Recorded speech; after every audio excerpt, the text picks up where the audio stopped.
blank 4:15 p.m. Pope offers prayers for our Muslim brothers. Pope Francis has offered prayers for our Muslim brothers killed in the attack.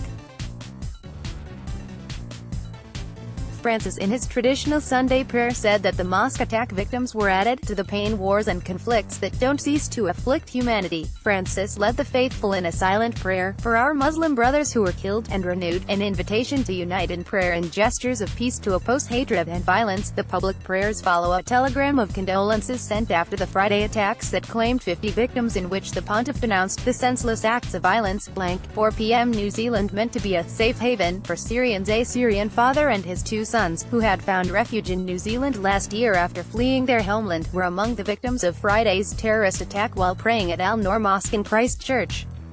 Khalid Mustafa, 46, was killed alongside his son Hamza, 16, who was initially listed as missing, when the bullets rang out on Friday afternoon. His son Zaid, 13, was severely injured and is still in hospital. Family spokesman Ali Akil told The National's Ashley Stewart that Zaid had undergone a 6-hour surgery and his condition was now stable. Mr. Mustafa's wife and young daughter were not at the mosque with them. His wife was currently being supported by a family friend, and was in a lot of pain. This is a family who had managed to survive the atrocities in Syria. They then managed to escape to Jordan. They ended up in refugee camps in Jordan for a number of years, and then they finally were able to come to New Zealand as their final safe haven destination, Mr. Akil said. The full story here. 3:35 p.m. Australia's Open Mosque Day attracts big crowds. Residents in the Australian state of Victoria flooded to mosques on Sunday to offer condolences and show solidarity with the Muslim community, The National's Paul Stafford reports. About 500 visitors were reported at the Omar El Khattab Mosque in the northern Melbourne suburb of Preston this year, up from a usual 100 to 150. We've had overwhelming messages of support, of condolences, of solidarity, said Baha Yahia, 43, a community relations volunteer with the mosque. 3:25 p.m. Update on the injured. The Canterbury District Health Board, CDHB, has issued an update on the condition of those injured in the attacks. David Meets, chief executive of CDHB, gave the following details. We currently have 34 patients who were injured in the mosque attacks in Christchurch Hospital. 2 were discharged late yesterday, and we expect 2 more people will be well enough to go home later today. There are currently 12 people in intensive care in a critical condition. We expect a small number of these people to be well enough to transfer to other wards later today. There is also one 4-year-old girl in Starship Hospital in Auckland in a critical condition. She was transferred from Christchurch to Auckland on Saturday, the 16th of March. Yesterday we treated and discharged 9 new patients who were injured in the mosque attacks and presented at the Christchurch Hospital Emergency Department with injuries such as embedded glass fragments, lacerations and back, knee and foot injuries. 2:45 p.m. Crowdfunding page for Eggboy raises DH $110,200. A crowdfunding page set up to help the Australian teenager who smashed a racist senator in the head with an egg has raised nearly $30,000, DH $110,200, to help with his legal fees and to buy him more eggs. Independent Australian Senator Fraser Anning attracted widespread criticism for appearing to blame Friday's white supremacist attack on Muslim immigration to New Zealand. The teenager, named Will Connolly, 17, was filmed smashing an egg on the head of Mr. Anning. The senator proceeded to turn around and punch the boy in the face on 2 occasions, before 5 or 6 of his male associates tackled the teenager to the ground, kneeing and elbowing him while he lay restrained on the floor. You can read the full story here. 2:25 p.m. New Zealand Police clarifies response times. New Zealand Police has tweeted in response to what it says was speculation around police response times to the first attack on Deans Avenue on Friday. It said that, to clarify, it received its first 111 call at 1:41 p.m. The first armed police unit was on scene at 1:47 p.m. That's 6 minutes to respond, it said. It added that its armed offenders squad was at the scene within 10 minutes, and within 36 minutes, a mobile offender was in custody.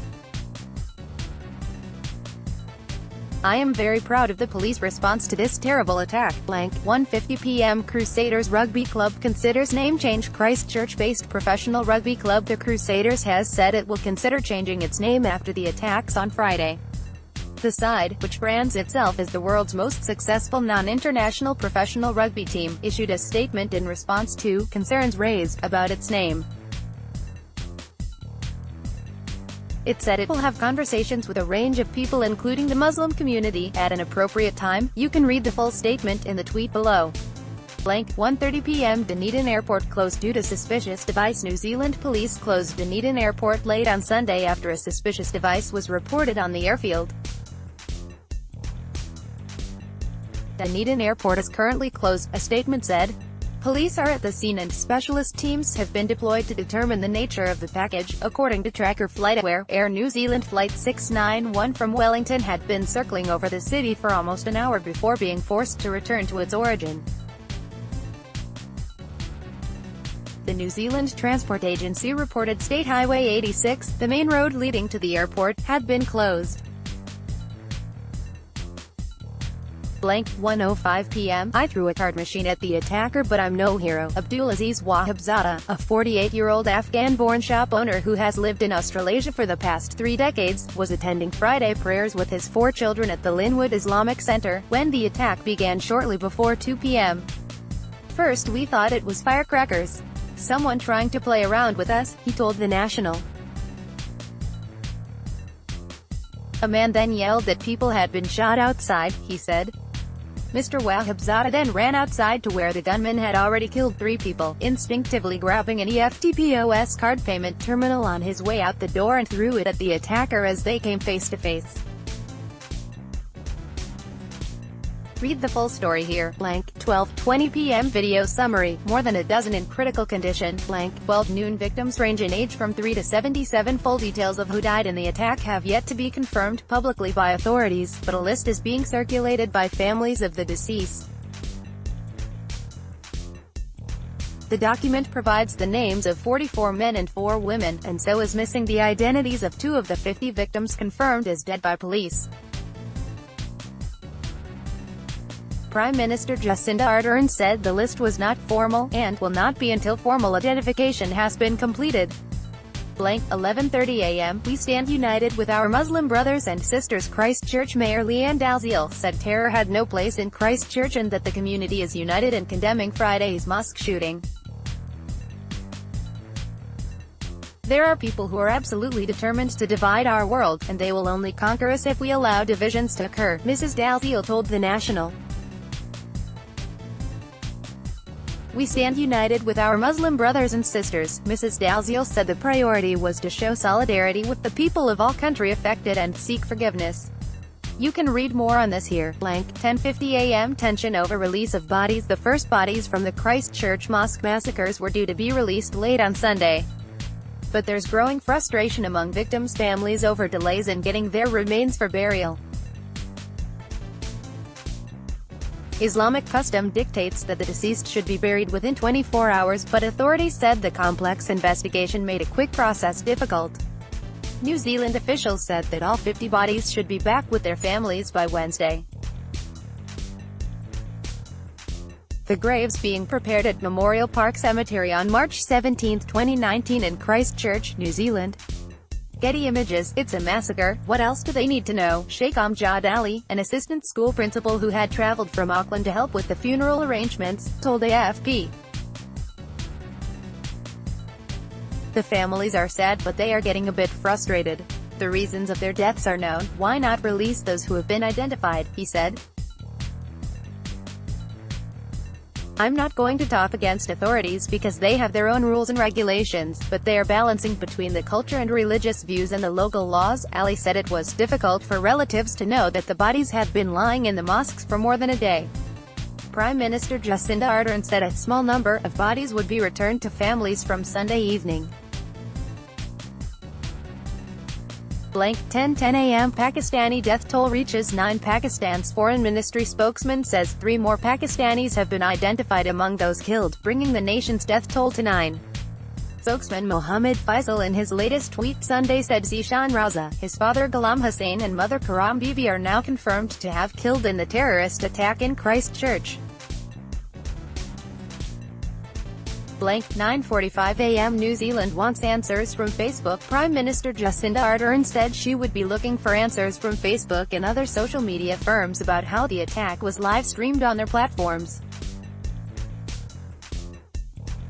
saying there were further questions to be answered by the tech giants. She said Facebook Chief Operating Officer Sheryl Sandberg had been in contact and acknowledged what has occurred here in New Zealand. New Zealand Prime Minister Jacinda Ardern meets representatives of the Muslim community at Canterbury Refugee Centre in Christchurch, New Zealand.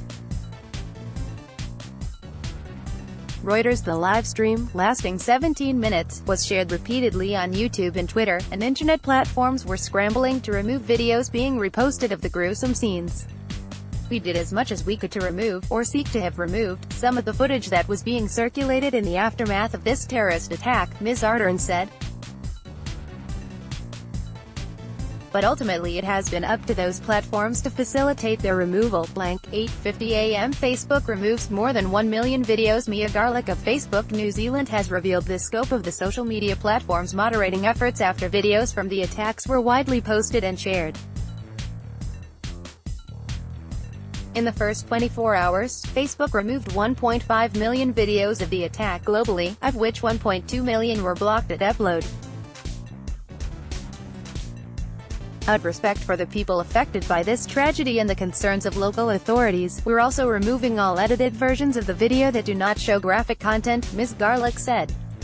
We continue to work around the clock to remove violating content using a combination of technology and people. Blank 8:10 a.m. Ardern manifesto didn't include location or specific details. New Zealand Prime Minister Jacinda Ardern said her office received a manifesto from the gunman suspected of killing 50 people in 2 Christchurch mosques minutes before Friday's attack. I was one of more than 30 recipients of the manifesto that was mailed out 9 minutes before the attack took place, she said on Sunday. It did not include a location, it did not include specific details, she said, adding that it was sent to security services within 2 minutes of receipt.